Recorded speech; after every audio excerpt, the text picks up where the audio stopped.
শীত মানেই নানা সবজির বাহার। আজকে শীতের সবজি দিয়ে ট্যাংরা মাছ রান্না করে দেখাবো।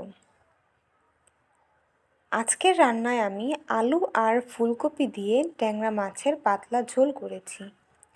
প্রথমেই কড়াইতে সামান্য কিছু জল গরম করে ফুলকপিগুলোকে কিছুক্ষণ ভাপিয়ে নিচ্ছি।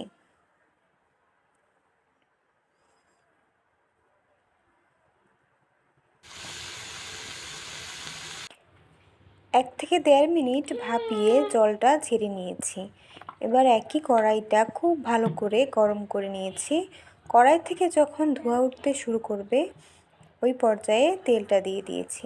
তেলটাও খুব ভালো করে গরম করে লবণ হলুদ মাখানো ট্যাংরা মাছগুলোকে ভেজে নিচ্ছি।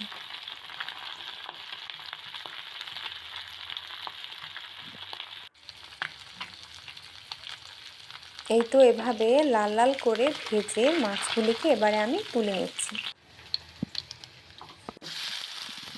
একই তেলে সামান্য একটু হলুদ দিয়ে ভাপিয়ে রাখা ফুলকপিটাকে একটু ভেজে নিচ্ছি।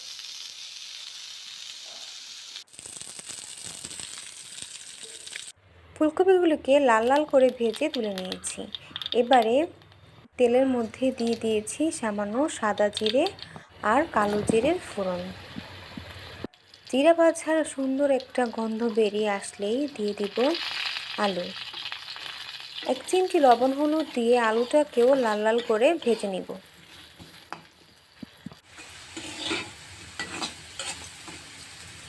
নেড়ে চেড়ে আলুটাকেও একদম লাল লাল করে ভেজে নিয়েছি।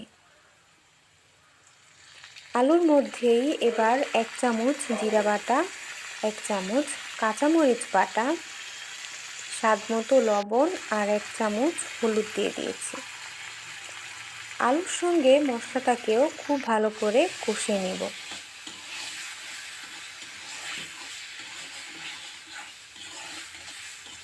যতক্ষণ পর্যন্ত না মশলা থেকে সম্পূর্ণ তেলটা ছেড়ে আসছে, মশলাটাকে নেড়ে চেড়ে কষিয়ে নিচ্ছি। মশলা থেকে তেলটা ছেড়ে আসলেই এর মধ্যে দিয়ে দিয়েছি গরম জল।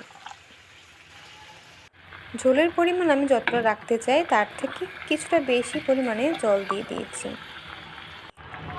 জল দিয়ে চুলার আঁচটাকে হাই রেখে বলক আসলে সঙ্গে সঙ্গে ভেজে রাখা ফুলকপি আর ট্যাংরা মাছগুলিকেও দিয়ে দিয়েছি।